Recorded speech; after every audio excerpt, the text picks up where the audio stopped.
Top of the morning to everybody. To you, Monday.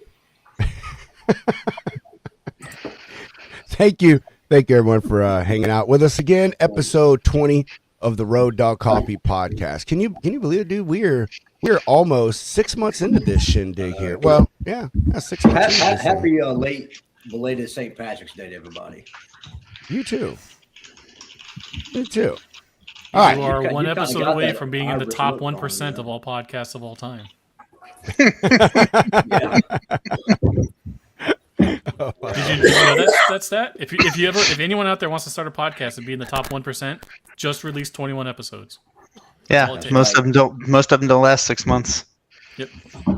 That's what partially kept us going, man, was Justin used to say that to us all the time. He'd be like, dude, you guys have already beat like this amount of people. Most folks only do like 5 shows, and it kept going. He used to tell us that all the time. 90% of all podcasts ever made will never make it past episode 5. Of that 10%, and 90% of those never make it past episode 20. So if anyone out there wants to be in the top 1% of all podcasts ever made, just make 21 episodes. Nick, it's 9 a.m. Why are you drinking a chocolate milkshake? Nick's been up since freaking 4 o'clock. I know, I've been up since 4:30. It's my protein shake. Oh yeah, sure, it's protein. Yeah, it's protein. lunch. It's lunch for Nick. Yeah. Here, I'm with you, Nick. I'm with you. I'm drinking an ice cream cone. How about that? Okay, so I'm with you. It's my breakfast after the 17 gel packs. Do me a favor, Pedro. Read off the 15 ingredients in that ice cream cone for me. Oh yeah, I mean, I don't care. I'm not saying that. Listen, I've said this once. I'll say this a million times. I'll say this once, said a million times. I served in the United States military. If you think that I am concerned with what the food industry is trying to put into my body, you are certainly wrong, sir. Just certainly wrong. Yeah, just saying, coffee and milk and Road Dog coffee at that. This is Long Haul Trucker, by the way. Yeah. Guys, I don't need to steal the show here, but I think it's really important to point out that we've been live for 2 minutes and 20 seconds, and I haven't buffered once. That's impressive. That is great. That is. Thank you. Did you get Starlink or something? No, we're gonna go ahead and give my wife the credit. We're on the new laptop, and she got it for me. That's nice of her. Well, now if we could just get your whole head in the frame. What's that? Now if we could just get your whole head in the frame. I know. Now I need to get it set up with the external camera and the other stuff like that. So I had to improvise here. I'm all discombobulated, but we're not buffering, so that's step one. Not buffering. Well, with that, Pedro, roll it, man. Roll it. That's what I was just about to say. That's what. Let's roll this beautiful coffee bean footage.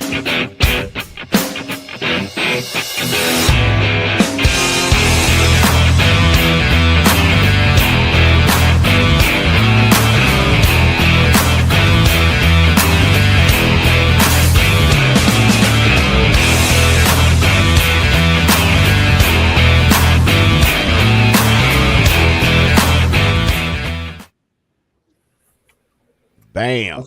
I think somebody got cut off. I think Adam, you got cut off, didn't you? You were getting ready to say something pretty important. I think everything you say is important, right? Anything was important.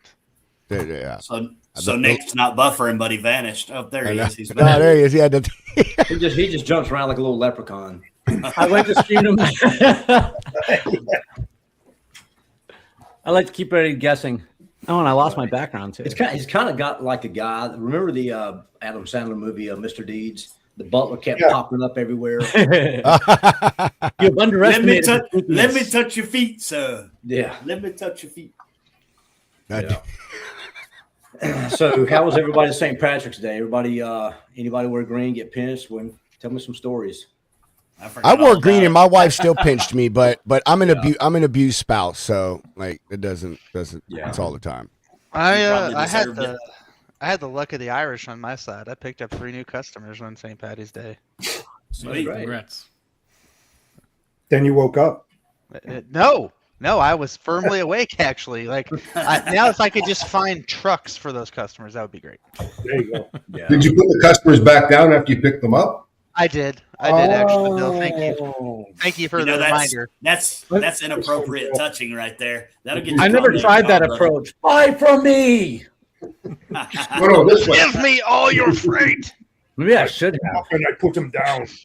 The strongest man in the world, Justin Martin, would have picked him up. I get confused with Robert Bain all the time, so it's okay. I'll say. My God. I have a funny leprechaun story. So we were at the bus stop yesterday waiting for the school bus to pick my kid up, and my wife's brother lives like a couple houses down from us. And at the bus stop, she gets all excited telling my son, "Oh, we had a visit from the leprechaun last night." And I'm like, "Oh shit, were we supposed to do something?" So they set up a leprechaun trap in their house before bedtime, I guess, the day before. And so, of course, when they wake up, their entire living room is just destroyed because it's supposed to be the leprechaun got out of the trap. So now my kid's crying because, why didn't the leprechaun visit our house? So had a nice little conversation with my brother-in-law after they picked him up. What do they use for the trap? We need to coordinate stuff like this in the future. They use a shot of Jameson and some Lucky Charms? I don't know what they did. They set up a box with like a stick, and then the leprechaun was supposed, and then some like Lucky Charms inside there to like pick them up. But no, I guess it was just like an excuse to just destroy the living room. Justin, you guys should start like a trend, man. Let it go viral. Like you got Elf on the Shelf, right? At Christmas time, you could do Leprechaun in the Trap at St. Patty's Day or something, you know. Leprechaun on the lawn. Santa Claus. So if you go to like the mall and you see like those mall Santa Clauses, those guys hate Elf on the Shelf. It has completely changed the meta around like Santa Claus, because it's supposed to be Santa knows what you're doing and what you're saying. So the kids are always like a little more trusting of Santa. But Elf on the Shelf has like created this whole new like surveillance trap that these guys just don't know how to deal with. I'm in a lot of Santa Claus Facebook groups, and all they complain about is Elf on the Shelf. Them sons of bitches. Can we go back to that part for a second? Santa Claus group. Yeah, can we go back to the fact that you're in a bunch of Santa Claus Facebook? That is my once I'm like post trucking, post logistics, supply chain, J-Mart. When this thing goes right, I'm getting there. There's some grays popping in, but I want to be a professional Santa Claus. I mean, you gonna go out to college? You gonna go to Santa Claus College? There was one in Colorado. Yeah, just for men has white. Are you serious? Yeah, there is a Santa Claus College. Oh, shit. Wow. Just for men has white, Justin. There's a clown college as well. Why wait to start? I've heard of it. I don't want to dye it because if I try to get it back, like I'll never get the color that I have now. Like you can't put this in a bottle. That's we said the same thing about Pedro's red. If you shave it, you can. My wife has seen what I looked like before we got married, and she's like, "If you get rid of that beard, we are done. We're divorced." So I'm Pedro, like one of them Shaolin dudes, you know. Pedro, I have a question. Yeah, bro. If you're not Irish, what other nationality has a bunch of gingers? Man, you know, the Scots. Fucking uncultured Americans, bro. Fucking uncultured Americans. So I will tell you this: that you know, technically my people had red hair first, because if it wasn't for my people, there would be no Irish or Scottish. I'm Scandinavian, bro. Danish is specifically our heritage. But you go to Denmark, dude, half the country's fucking redheads. But if it wasn't for us coming from Scandinavia, going over to Ireland and Scotland and all that, all those years ago, wouldn't be so many of them over there, because English people don't have red hair. My stepmom did this whole lineage thing, man. Like the gene for red hair originated in Africa, and like all of our genes, and then from orangutans. Yes, that's exactly it. Yes, from redheaded orangutans. But anyway, and everyone, including all the people on this screen, have the redheaded gene in their body. It's just a recessive gene, and it can show up to anyone. 25% Irish. Yeah, well, no, but everyone on the planet has the redheaded recessive gene in their genetics. That's why redheads are across everything. You see Hispanic redheads, black redheads, white redheads. Like it's everything. They're in every national or every ethnicity. Gene. Let's just be. Yeah, it is. It is a mutation. It's a mutation. We don't need your apology for stealing souls all these years. Okay, I know. It's okay. I can say that because my mom was a redhead. Every new freckle Pedro gets is a soul he stole. Which is why also, like, and see, my name is Peter Sen, S-E-N. That is, S-E-Ns are from Scandinavia, primarily Denmark and Germany. S-O-N is actually Scottish, if I'm not mistaken. Most people think that it's Irish. It's a Scottish descent. So S-O-N is from Scotland or Ireland, and S-E-N is from Scandinavia. And remember this: if it's not Scottish, it's crap. I just want to point out I've never heard of any good food coming from Denmark. Oh, probably not. They eat a lot of fish and stuff. Probably not a lot of good. But well, you tell me about all this great food that's coming from Ireland and Scotland, bro. Please, I want to know. Bangers and mash. There's not people lined up around the corners for a fucking haggis. Okay. Bangers and mash, bro. Bangers and mash. Good fish and shepherd's chips, pie, fish and chips. Yeah. I do love some shepherd's pie. I get down on some shepherd's pie. Yeah. That is the bomb vegan. This is reminding me. I haven't signed into 23andMe in years. I wonder if they have anything new on me. Yes, they do. They have your address and your social security number, and they're coming for you. Have you guys ever done that 23andMe or the what was the other one? I'm not giving my DNA to the feds. What was the other one? That's long gone. It's owned by like the Chinese, I think, by now. Yeah, it is owned by the Chinese. It got bought out. Now that... What I actually did was, so when all this 23andMe is getting bought and sold and traded, whatever was going on, I just went ahead and downloaded my whole entire genome file. It's like just literally a wall of text of all your genes, and then you can just dump that into whatever LLM model you're using and have it scan everything for you, because they did try to paywall everything. You're now talking you kind of detailed. The reason that Justin's background is blurred is because he has a machine cloning himself in the background there, because he took his genome and put it through ChatGPT, and now he's trying to clone himself. So I am. You're talking super nerdy, Justin. 85.4%. Justin is a super nerd. What do you expect from No, he's a super trucker, sir. He's a super trucker nerd. It is actually kind of cool because you can dump your entire genome file into Grok or ChatGPT and ask it do I have a risk for XYZ? And it'll just scan everything and spit out results for you. Do I have a risk for being extremely sexy? Why, yes, you do. I did the 23andMe, and I was actually very shocked to find out that I am just shockingly Caucasian. My whole life, I always believed that I was actually part Native American. I thought I was part Wampanoag, and that might have been why I have slightly darker complexion. But no, I am just very, very white. I've got English, I've got Scottish, I've got Irish. So you're a mutt. I am 51%. I'm going to say this wrong. Azenaki Jew, which makes sense. My whole mom's side of the family is Jewish. Also, I found out I'm a Mayflower descendant. So, I am about as white as it gets. That's pretty cool, though, man. Yeah, that part's neat. But yeah. So your descendants managed not to starve, is what you're saying? Yeah, my people know how to find food. That's fair. So, are any of you guys familiar with Winston-Salem here in North Carolina? Here we go. Mm-hmm. Here we go. My name. Winston-Salem. So there was actually two cities. You had Old Salem, which was founded. The original Moravian settlers that came here to settle Old Salem. Then you had another section that was Winston. They merged together. But then my mom's name is actually on the books in Old Salem. My grandmother, her mom, was come from the family, the original lineback fish on spot family that settled Old Salem. And I actually had a great grandmother that actually walked on the Trail of Tears, full-blooded Cherokee Indian. Really? Awesome. Cool. Yeah. That's pretty freaking crazy. Wait, and grandmother, I can prove this. I'll send you all the family tree. I am a direct descendant on my dad's side, because he's actually in our family tree, of Daniel Boone. What? Hey, hold the phone. What? Your grandmother. Whatever she was, a great-great-grandmother or something like that. Yeah. You need to find out, because so much Cherokee Indian makes you a minority in I've already done that. I didn't. Yeah, I've got Cherokee Indian in me, but not enough. He's like an 18th of a Cherokee Indian. Yeah, he's like a 32nd. He's so Cherokee that he. Never mind. Just let that one go. He's an Indian outlaw. That's what he is. Half Cherokee and Choctaw.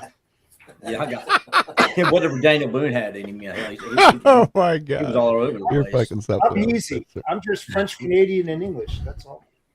You know what? Suddenly that explains a lot. Yeah.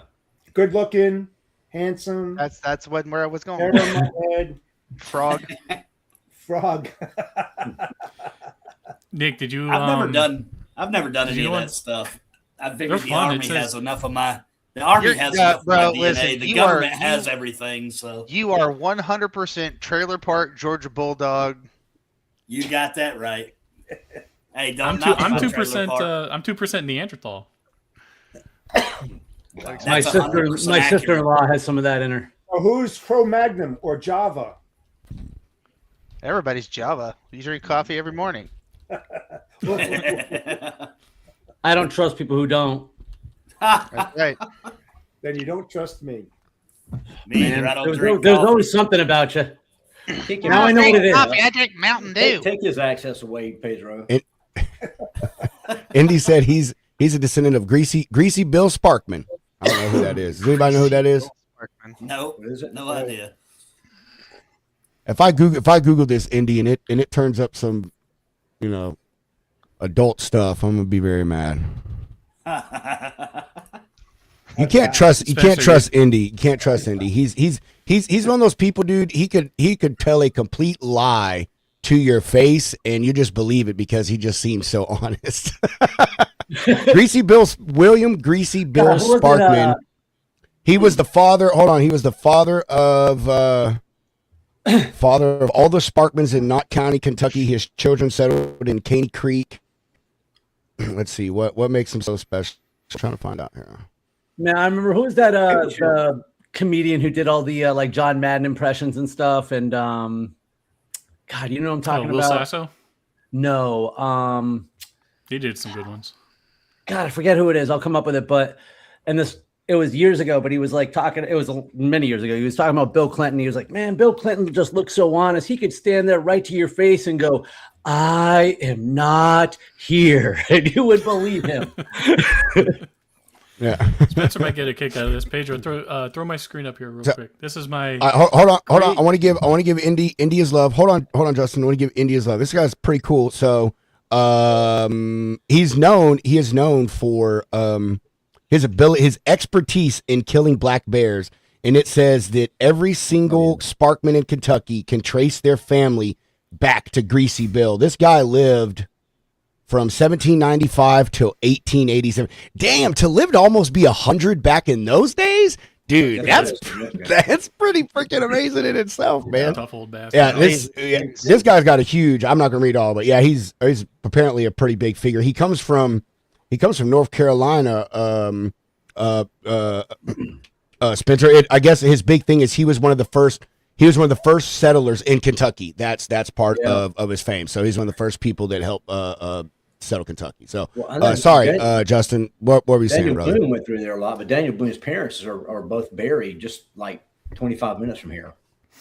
So this is Thomas Buttons Botts. This is my great grandfather. Just like Justin. Justin. Yeah. He was a soldier on the Confederacy, and he was captured at some battle and sent up to upstate New York, where he eventually died in custody. But when they captured him, he had two coats on him, and they were covered head to toe in buttons. So that's how he got his nickname, Buttons Botts. And they asked him repeatedly, like, what's your deal with these buttons? And he's like, I ain't telling you Yanks a damn thing. Well, on his deathbed, he finally confessed. He said that every time I shot and killed a Union soldier, I would cut a button off of their coat and sew it onto mine. So when they captured him, he had two whole coats full of buttons. Golly, dude.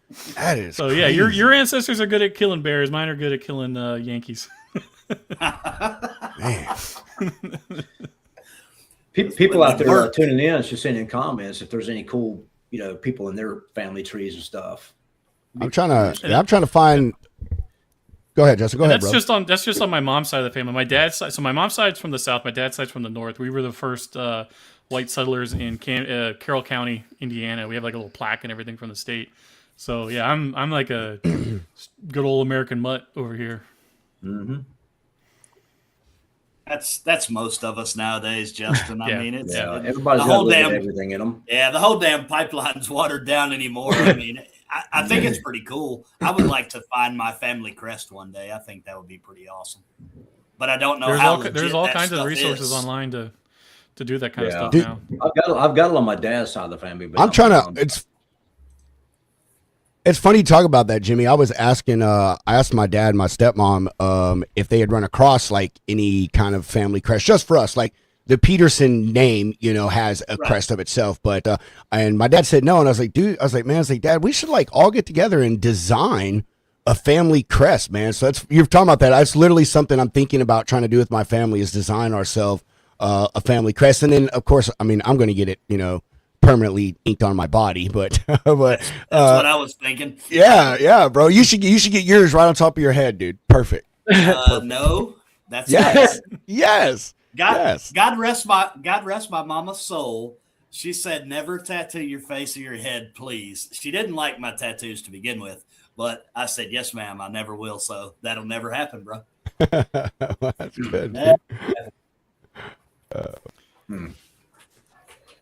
Oh shit! I'm trying to see some of these pictures. My family here in America, we just came over here in I think 1890 something, early 1890s. Oh my friend, here it is.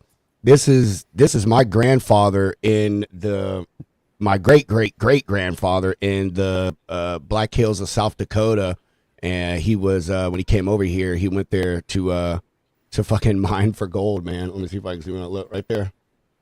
That's an 1910. That's what that is. That's in 1910. Hans Peterson. Hans. Yeah, dude. And then there's my great grandfather Reno, and then this is who my brother's named after, Dick. My brother's name is Richard. But my family, that's only the one thing I say I'm proud about my family is we have someone with our name has served in the military and fought in every single war in this country since World War I. So, and that's what my family did. Like we're huge military people. Several of my family members spent literally half of their lives serving this country. So I love history stuff, man. I think it's cool, like finding things about your family, even if it's bad stuff, man. Even if it's bad stuff, because it's just interesting. It's interesting to see how history shapes, even the bad things, shape people's family lines and all of those things, brother. You know what I mean? And it's just to know where you came from. I think that stuff's important too, bro. I think heritage is, you should be proud of where you are. It doesn't matter where it is. You should be proud of where you are and what you come from. Yeah, I know a lot of schools. I know here in Forsyth County, I think they were doing it where they were like U.S. history was, the whole program was revamped, and they only took you back to a certain time, and then they stopped. And I think they like right around the slave days they stopped, and then didn't go beyond that and stuff, which I think is bullshit. But everybody should learn everything about they can't, be taught all the way back as far back as you can go. Because I mean, it is interesting stuff. You go back all the way to the 1700s, all the way up until now, and how things have evolved. Technology to just everything. It's really interesting. Well, you figure none of us are getting any younger. I mean, and honestly, it's all going to die off. I mean, these kids nowadays, if it's not direct and immediate and in your face, and their attention spans like 2 seconds. Yep. I mean, it won't be long. No one will know anything. They'll be like, "Who is your cousin?" I don't know. Never met him. I mean, when's the last time you guys had a family reunion? Yeah. Never.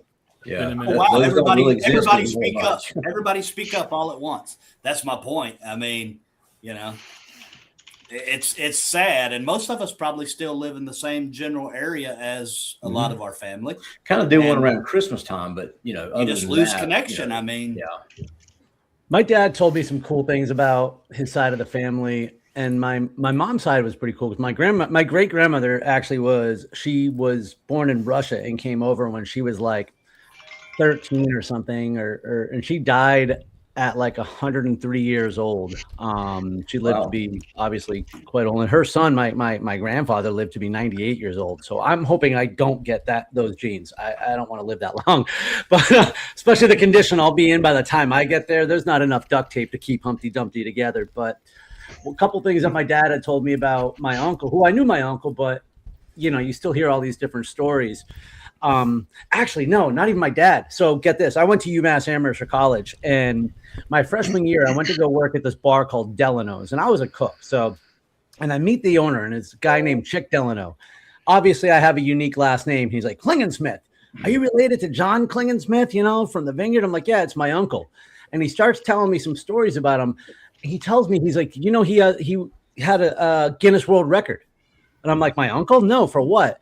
Now, my uncle served in Korea. He was really into martial arts. He was really into like Eastern culture and stuff. If you ever walked into his house, it was like a bunch of martial artist stuff and like swords and ninja stars and stuff. My uncle, for a period of time, held the Guinness Book of World Record or whatever for the quick draw. Really? That's awesome. Yeah. My understanding is it's subsequently been beaten, but this was the most random thing. I had no idea when I went to go work in this place that guy knew my uncle like 30 years before and that he had that information. And I was like, wow. And that's kind of neat to hear, just the different things that some of our family members might have done that we don't know about. I'm more interested in the ninja stars. Dude, my uncle was an absolute nut. He owned a taxi company on Martha's Vineyard, where I'm from, and he somehow always got the celebrity. And he would always drive cab, and he'd always have these crazy stories. He'd get like people to sign.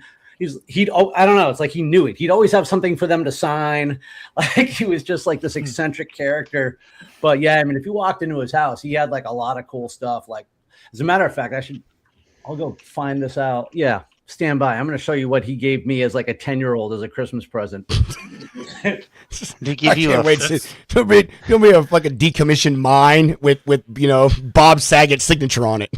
Yeah, he gave him a free 1-year membership to Diamond Dave's Ninja School. I feel like I'm in kindergarten again, first grade with show and tell, Oh man, that's one of the things I miss most about living in Philadelphia is there's like those little historic marker signs, literally every 10 feet in that city. And if you ever like take the time and actually read some of them, it's some pretty cool stuff. Yeah. I might have to kill I might have to get. Nope, you can see it. Oh, that's every 10-year-old needs one of those, dude. What are you talking about? I got my kid one of those at 4. It's a gold-plated handle. Oh my gosh. It's called the Raven by Hibben, and apparently it was a special edition, and I think there was like less than 30 of them made at the time. So clearly, besides gutting my neighbors when they look at me weird, this just sits in the closet. But yeah, this is the type of shit my uncle would give me as a little kid. What was his number one rule about being a ninja? Ninjas are everywhere. Don't go ninjin. Those don't need ninjin. Always keep a knife handy. You never know when you need one. I know that's right, man. Well, I mean, with all those guys that are trying to sneak up on you and take you out, Super Trucker, I understand. God, I gripped. This was my first Benchmade. Benchmade is like one of the best knife companies out there. My son just bought one, Justin. I think the $200 he just paid for that dang thing, maybe less. Yeah, I mean they were expensive back when I bought them. I had Cold Steel and Spyderco when I used to carry pocket knives. Spyderco are legit. Cold Steel, they're kind of like a marketing gimmick. I love their YouTube videos. Their CEO that comes out is like this 300-pound, 5'5" guy that's just out there slicing watermelons. Oh, nice! I had seen that. My first girlfriend's dad got me a buck knife. It was the coolest damn thing ever. And I remember I kept it and kept on to it. And I came home back to Missouri one day, and I was looking for it. I'm like, "Where'd this go?" And my brother's like, "I hadn't seen it. Don't know where it is." It turns out that some bitch sold it. I like Montana Knife. Montana Knife Company's pretty cool. That's not a knife. That's not a knife. I can't remember what my brand is. This one here, it's something made here in Texas, but I like the out the front knives. The assisted blade closed and it comes out the front. Y'all know what I'm talking about? Yeah, the kind that you just press that button and it stabs them and it sucks back in. No, because it is a safety thing. When I get my refill, I'll get my knife shot. But I agree with Justin though. You always have to have a knife, dude. You never know when you're gonna need one, man. I mean, they're just the most handiest damn thing ever. This is the Benchmade. Read it here. Wham Suda 537. What's nice is it's got such a thin profile. When it goes in your pocket, you don't feel it. Bro, how many knives do you have at your desk? God bless her. You like planning on an onion revolution? I got like, let's see. I got 1, 2. He practices his knife throwing in between 3. calls. I mean, I got a whole knife collection. When I was over the road, those were like the two things I collected because they didn't have much room in the cab was t-shirts and knives. And I have in my closet, I probably have like another. You didn't have much room in the cab, but you collected T-shirts. Yeah, you go to like some cool spot or like a military base, and The one place that wouldn't give us shirts was Skunkworks. I was so pissed. We were like delivering to those guys all the time, and I asked them, "Hey, how do I get one of your shirts?" And they're like, "Oh, you got to work here." I was like, "Put me on the payroll. Give me a shirt. I want a Skunkworks shirt." I don't even know who Skunkworks is. The Lockheed Martin, like the guys who developed like the stealth bomber and all that. Oh. Just about every base you go to, if you ask politely enough and repeatedly, they'll begrudgingly give you a T-shirt, and you get some cool ones out there. Nick, you ready for Jacksonville? Ready isn't quite the word, but we're gonna be there. 58 days. It is counting down quickly now. Just make sure we make plans, homie. Yeah, dude. I'll definitely reach out. I'm getting excited though. It's this is something I've never done this before. I've done marathons, but I've never done an Ironman. I've only done one triathlon, and it was a much shorter distance. You're gonna love the sharks and the alligators. It's gonna be great. Well, hopefully they're are you doing an Ironman with Lombard? I'm doing the same Ironman as Lombard. We probably won't be doing much with Lombard unless I get to meet up for a high five or something before the race starts, because he'll be Truck Park Clubhouse, man. This is like fifth or sixth one now. Him? I think this will be his third or fourth full Ironman. Okay, that's impressive. I know he's done like Ironman Pro now. He's done, yeah. I mean, he's done a couple for sure, and he's all about. He's got some goals, and he's improving. Me, I want to not drown. I'd like to finish the race. I do have some time goals in mind, but to be honest, as long as I cross that finish line, I can't imagine being unhappy about it at the end of it. This is something I swore I'd never do, because honestly, it was something I didn't think I could do, and it wasn't even like the health issues. It was just, I didn't think I could train for this as much as it is. I mean, it's crazy that I'm in the thick of it right now, where every time you think you're so busy that you can't handle anything else is usually when some sort of life catastrophe happens. And then all of a sudden you realize that, yes, I can. Well, it's like that, only I'm doing it on purpose because I'm just finding that, like, okay, so tomorrow, for example, 2 hours of running, almost 2 hours of swimming, and that's on a work day. Yeah. And that gets more and more challenging. And I used to for a long time. It's funny. I talk about, and I've mentioned this on Iron Minds, like, I'm not one way all the time guy. I look forward to sleeping in on Sundays, having pancakes or cereal or something like that. And I don't get that again till May. My Saturdays and Sundays now for the next 2 months are wake up at crack of dawn and do something stupid for 3 to 5 hours. Lots of bananas. That sounds miserable. Are you using the log cabin syrup, or what's that? Are you using log cabin or Aunt Jemima? Oh man, I got to go with the sugar-free syrup. So none of it's going to be. Oh very good. God, what's wrong with you? Take this, get this man off this show. You gotta have some log cabin. I'm diabetic, man. I got some things I got to work through. But I don't know how to tell you this, but the real maple syrup, just use it in just little small doses. It's better for you. See, that's where you lose me. The small doses thing. The yeah. I'm an alcoholic. I don't have that, dude. We don't have that speed. He's got the bottle upside down. I know that's right, bro. Pretty much. Nick said it's all or nothing. So Nick, you just go outside and party, or what, bro? What's that? I'm asking Jimmy if he went outside and party, like his transition from ultra dark. Yeah, brother, I had to go outside. I'm a smoker, so it was that time. Nick, when you're like absolutely locked in on something like this, like training for an Ironman, does that help you with once you get over that hurdle of like, oh God, I'm doing this, and then like poof, you're over it. You're like, sweet, I did it. Does that like basically help knock down barriers for you, like doing other challenging shit? 100%. I mean, yeah, it's the same as anything. Like the first time Mount Everest, you do that first hard thing, you can do other hard things in that, in that genre. So I always swore I'd never run a marathon. I've run 6. My 7th marathon is going to be after I bike 112 miles. And so it's the signing up for it is always the hardest part. And then in the beginning, it was just sort of exciting. Yay, I'm training for an Ironman. Woohoo. But that's cool when training was an hour and a half to 2 hours a day. And now that it's like, okay, I've got some 4 to 5 hour days coming up during work. By hour 4, he's ready to start a shotgun.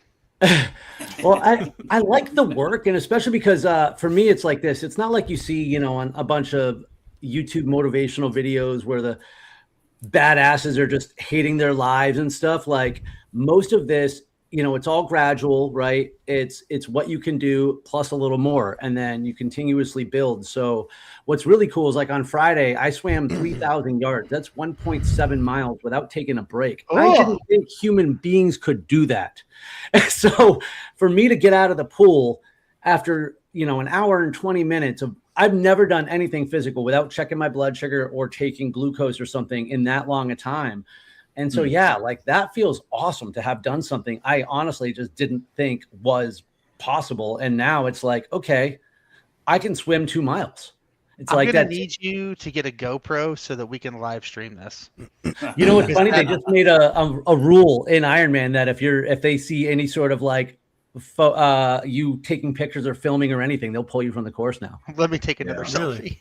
I know. I need some. It's. I guess 2 years ago there was some dude. I think his name is Christian Choi, if I said it right. This douchebag runs the New York City Marathon, and he had 2 guys on e-bikes follow him, filming him through the entire marathon, which is a whole bunch of no-nos. And there was people who it screwed up their races. They couldn't get to water, prevented first responders from doing their thing. This guy got banned from the marathon for the rest of his life. And ever since then, a bunch of, they're going like gangbusters, being like, you can't film if you're racing, which I don't give a shit. When I'm racing, I'm just trying to survive.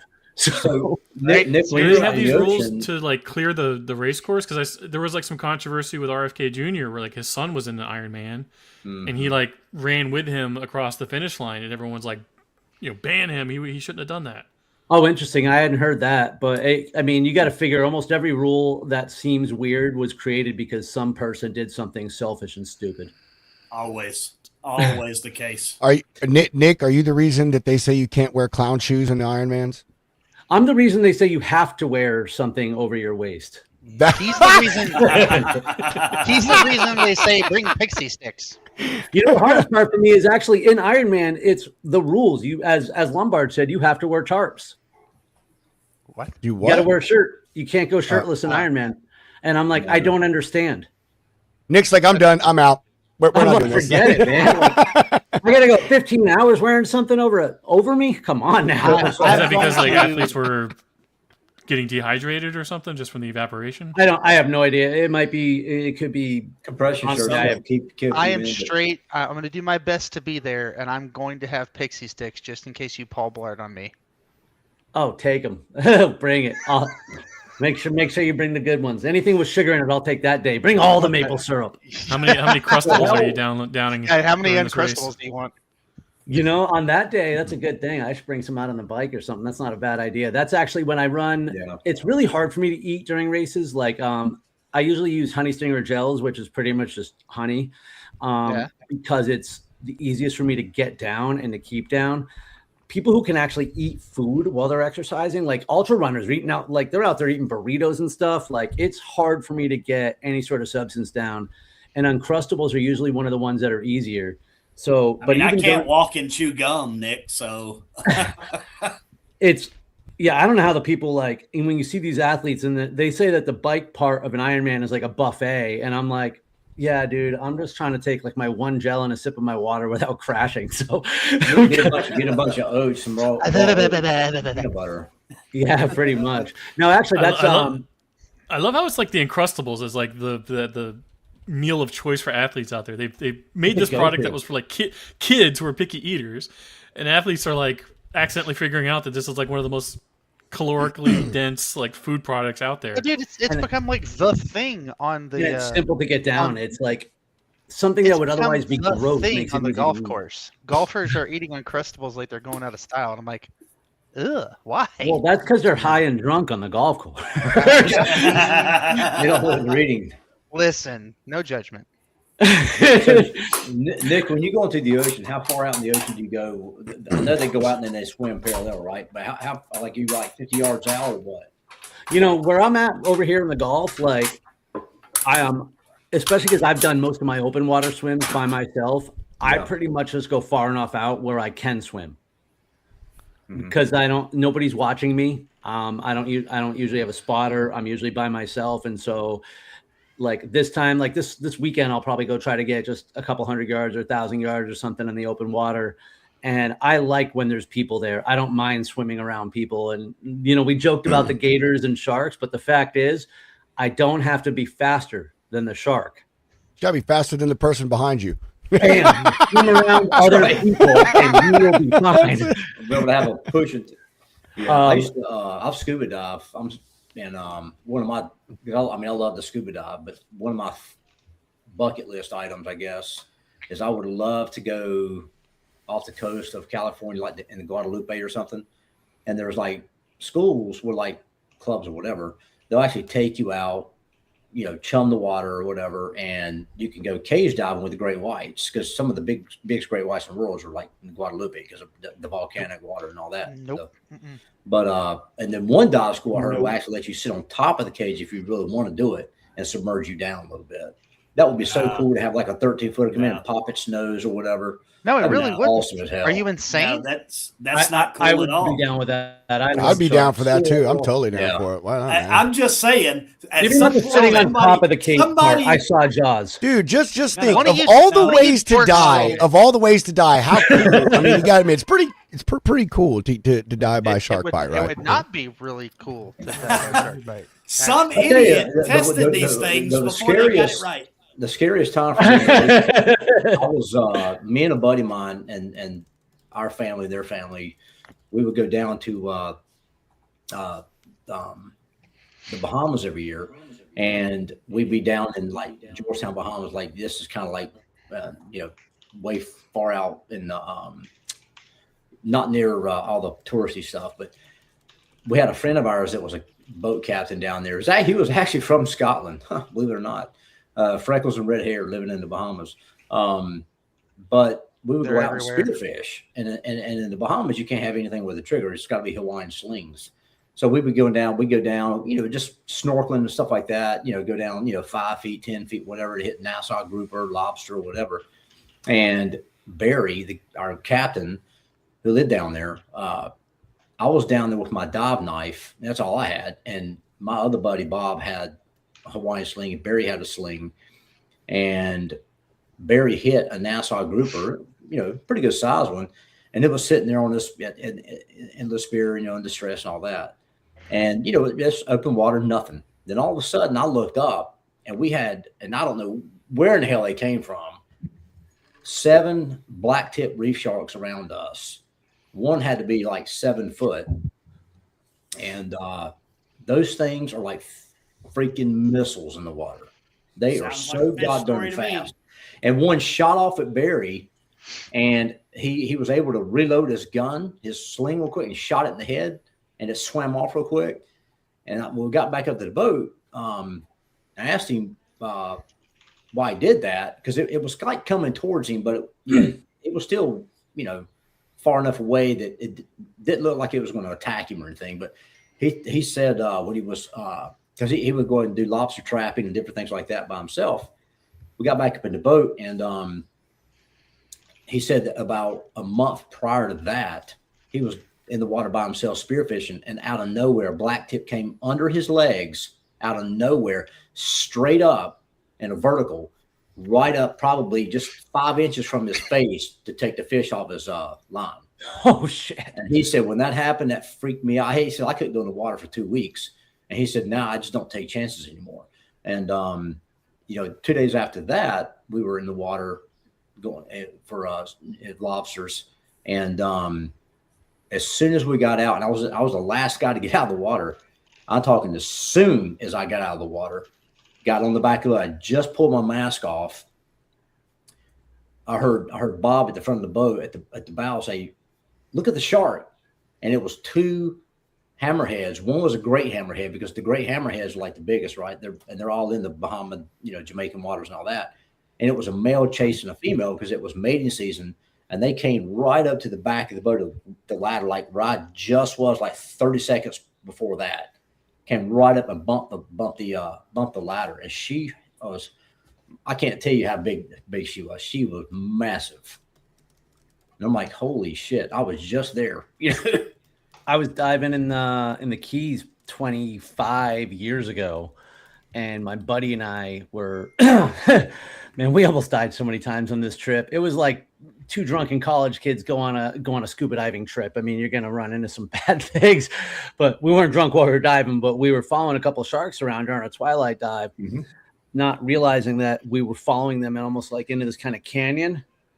And when it had nowhere to go, it went, and as you said, it like darted. So, and they were black tip reef sharks. And like, we were like, we're out. And of course, like, where are we going to go? If they wanted to chase us, we were done. Right. Yeah. But the fact that it started darting towards us, it was funny. It was a twilight dive, and we were supposed to be advanced divers. So we were navigating by, hey, there's this rock here, there's this thing there. That's how we find, dude. As soon as that shark turned around, we lost all our markers. We didn't know where the boat was. We didn't know where we were. And by the time we were certain the shark was gone, neither one of us wanted to go up top to look, because we were like, you go look. He's like, fuck you. You go look. People fear like bull shark. I mean, bull sharks are the most deadly shark in the ocean, right? They're just full of testosterone. Because they don't give a shit. They're just and tiger sharks, they'll eat anything. But I can tell you right now, and I've seen tigers in the ocean, and I love watching the video. That there's a dude in Jamaica. I know he's in the Bahamas. He actually will put the tiger shark in a catatonic state. He'll grab it. He chums the water. He's got the mesh suit on, and they come in, and he'll actually grab their noses. I'm talking like 14 footers here and shit. He grabs their nose and he'll turn them straight up, or he'll put them on the back. Because if you take a shark and get it on his back, it just kind of goes to sleep. You can have your way with it. It's when he flips back over, you got to watch out. But have your way with it, Jimmy. I don't know about you, but I've never had an interaction with a shark because I'm not in the water. Right? But bull sharks and tigers, I can tell you, black tip, those things are so freaking fast. They move like goddamn missiles. I'm telling you. To me, how do you think we got the idea for torpedoes, Spencer? I mean, I'd rather have freaking 3 tiger sharks around me than like 5 black tips. They're unpredictable. You just don't know what the hell they're going to do. And the other sharks are big enough you can kind of predict them. I actually do know what they're going to do. They're going to do shark things, and therefore I'm not in the water. That's I have a very healthy love and respect for sharks. So it's like when I see one, I'm like, this is very cool. Well, they sense fear here. I would like to point something out here that me personally, I honestly find this interesting about how people put levels of risks on certain activities in their life. Adam, I'm going to use you as an example. Adam is if anyone doesn't know, is a volunteer firefighter, has been a firefighter. So Adam will, for no other reason than the fact that he wants to save someone in there, and I get it, saving a human, runs into burning buildings that could collapse on him and kill him. But he is totally against swimming with sharks. So, like, I find it interesting when people put levels of risk on. I'm just saying, like, I find that interesting how some people do the sketchiest shit, and they're like, no, there's no way that I will go ice skating. I'll fall and break my neck. Dude, you just jumped out of a plane at 65,000 feet. Are you kidding me right now? Number one, firefighting's fucking cool, all right? Going inside a burning building, there's just the adrenaline rush is amazing, okay? Number two, I can see signs inside said burning building most of the time that says, hey, dumbass, it's time to get out. Yeah. When you're in water with sharks, you really don't have those warning signs. Dude, when you see the sharks, you're in their world, and they can breathe down there. When it starts starting at you, that's the sign to get the fuck out. It's a little late by that time, Nick. When the building's burning and it flashes over, or you start hearing cracking noises, it's like, okay, it's probably time to go. You're in the water with the shark. The shark goes, hey, that looks yummy. One of the worst feelings is like if you're scuba diving. And when I got certified, I was in the Grove, Jamaica, and the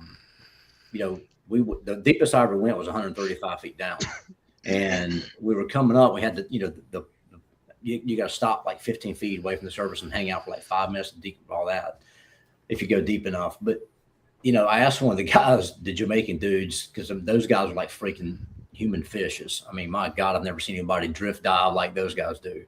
And You know, what do you do if you're being chased by a shark?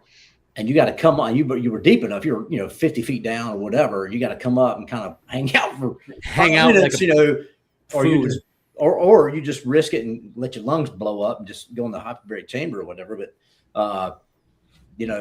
that's one thing I've always feared is like if you're deep enough, and as you're coming up, and you got to stop to for a few minutes or whatever. What if you are being chased by a shark, or one's after you? I mean, you've got to go for it. Then you got to stop. Yeah. Like you got to have some really good wits about you, and have a very calm and cool mind because they sense fear. There's no doubt in my mind. They sense fear. They can look. Like I'm just telling you. I come in one flavor. That flavor is delicious. Ergo, I'm not going to be in the water. Yeah, it's not hard to sense if you're being fear. chased by a shark, the only flavor you'd have is shit, son. I was going to say, it's not hard to sense my fear. It's going to smell like urine coming out of my wetsuit.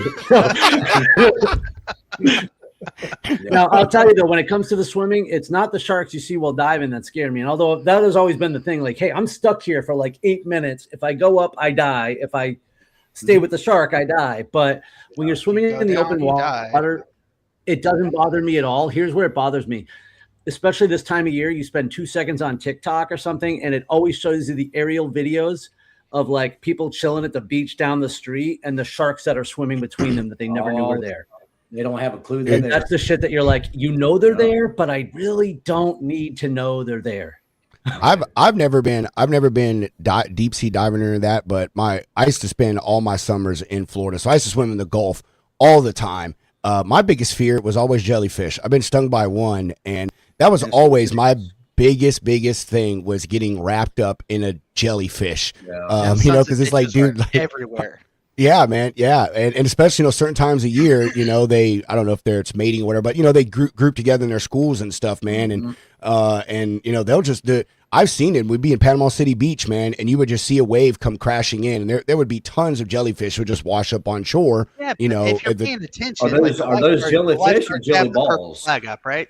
The purple flag says, "Hey, there's dangerous marine life. Don't go in the water." Yeah, well, I mean, but sometimes they're not. It happens instantly. You know what I mean? So anyway, I was saying like that was always my thing, jellyfish. But I never swam out far enough. Like we always had the rule, don't go past the pier.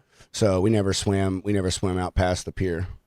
Yeah, and we never swam near the pier, and you never swim near the pier because of the fishers, the people fishing, and the stuff there, and the sharks will come close to the shore trying to catch. One more quick shark story, and then I got to bounce. I got to leave here too. I grew up on Martha's Vineyard, and the first time I actually ever drank and drive was at the same time too. So I was at a party, whatever, and a bunch of us were like, hey, let's go out to the beach. So we drove out to the beach, East Beach on Chappaquiddick Dykes Bridge. That's the bridge where supposedly Ted Kennedy and the girl went over the thing. So that was my first experience there. However, we're all going down the beach, bunch of drunken, like 16-year-olds or something.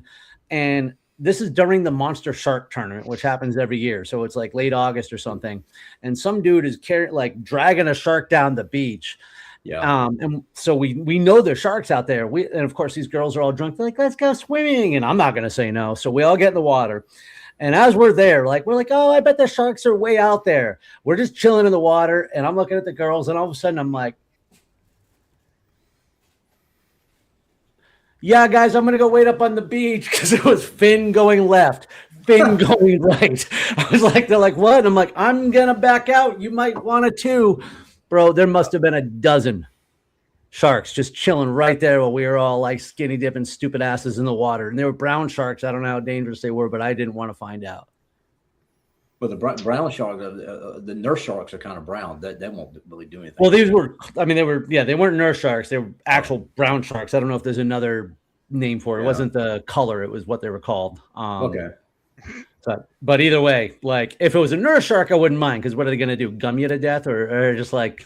Did you ever see the video of the dude that actually, it was viral years and years ago, the guy that actually attempted to kiss a nurse shark on its mouth and it bit him in his lip? I mean, because they do have teeth. They do have teeth, yeah. It bit his lip and severed. I mean, he had to get his whole mouth was just kind of. I don't know what news stories you read, but. I know, bro. What the hell? I don't know, but this is a guy was on vacation. I don't know if he was drunk or what, but he attempted to kiss shark right in the mouth, and it. JamaicaVacationNews.com, bleh. Do whale sharks have teeth? Because I I think didn't know Russians were in Jamaica. That's a good one. Though. I love it. Whale sharks just eat like veggies, for lack of a better word, too, right? I don't think they veggie fish. Yeah, big shark. Yeah, well, exactly. All it's got to do is open its mouth to get a lot of it what it wants. So, I find it impressive that we've made it a full 55 minutes and have talked the first thing about transportation. I literally was just thinking that exact same things out of the seven. Like, bro, we have literally spent our entire show talking about shark attacks. And Nat Geo, if you're watching, we would like to be featured on Shark Week. We expect royalties. Thank you. Yeah, we want to be featured on Shark Week. All right, hey. We should take a match before we head out, too. Yeah. Guys, thanks for having me, Spencer. I'll give you a call. Yeah, man. Later, Nick. I got to get out of here because I have some OS&D that I have to deal with. So, dude, I don't ever have OS&D, so this is crazy. But it should be an easy thing. I think they just loaded the wrong product. Unfortunately, it's 400 miles away from where the shit came from. So, we're going to start with Jeff. Jeff, we didn't hear much from you today. I know you've just been chilling, man. But what you got to say before we get out of here? Not much. Just got a lot of work to do before the end of the week. So I only got one more day. So I'm chilling and I'm cooking and I'm moving freight. So love it. I'll send you. You gonna hang out with us maybe tomorrow, Jeff, on Freestyle Friday? I'll try, my friend. I'll send you a link. Yeah, I'll send you a link. Mr. Spencer, what you got? Which one? The real Mr. Spencer. Sorry. Oh, I appreciate that. The real Mr. Spencer. And look. If you're watching this and you have flatbeds, for the love of God, call me. Yeah, call me too. God bless right now, dude. I have so much freight on my board, and there are no trucks. I mean, I don't know what is going on. Like, I don't either, bro. One extreme to the absolute other in the span of 2 weeks. It's nuts. It's miserable. Other than that, man, my little girl's having surgery tomorrow, so keep positive thoughts. Prayers up, man. Okay, prayer for you, my friend. Yeah. Looking forward to a good weekend to recuperate because last weekend was wild. 2 rounds of golf plus the players plus low country boils. That was a long weekend. Low country boils. Those are really good. Oh man, it's fantastic. Other than that, everybody have a safe weekend. We'll see if I get the invite for Freestyle Friday. Well, I'll give it to you.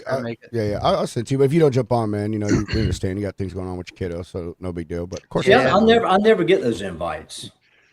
I don't know why. It's weird. No, you want to know why? No. You want to know why I don't send him? Because he has access to the platform. He can just sign in and come on whenever he wants. Oh, that's right, I do. Cheeser. Just like this morning, I signed in, and he's just sitting down here backstage like a little 3-year-old waiting for daddy to come let him inside. You know shit, I forgot. Oh, man. That's right. Hey, my bad. Yeah, J Mart, what you got for us?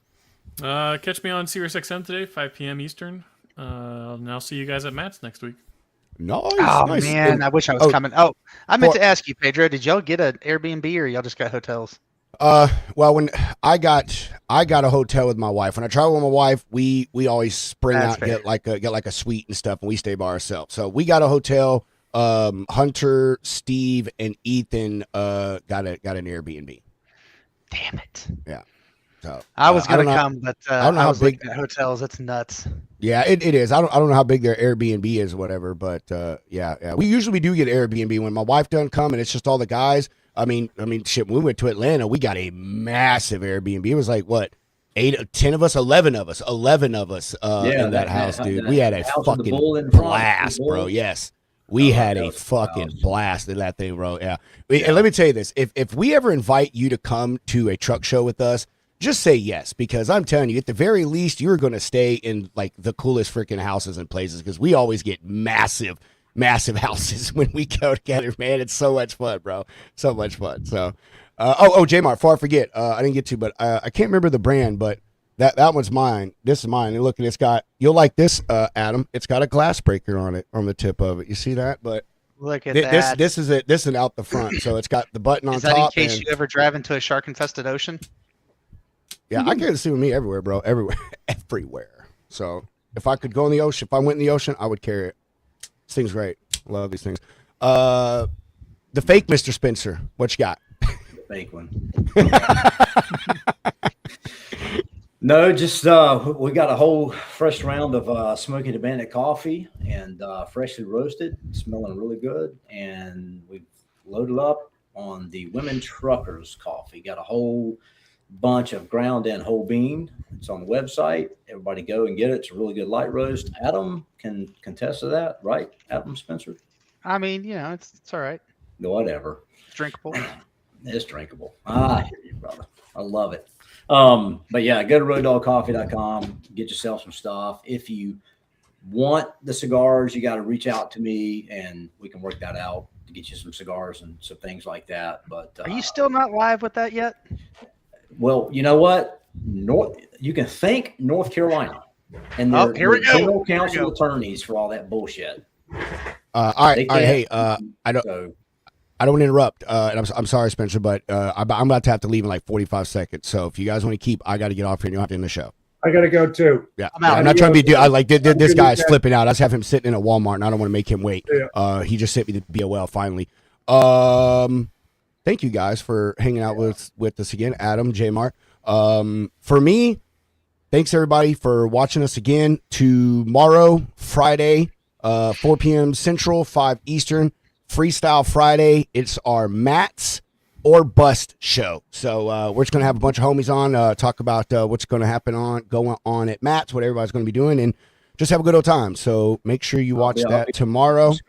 Yeah, and well, you make sure you come on too, man. It's gonna be we're just gonna chill and have fun, and that's all I got. That's all I got. We're gonna be out of here. Chunk them deuces, everybody.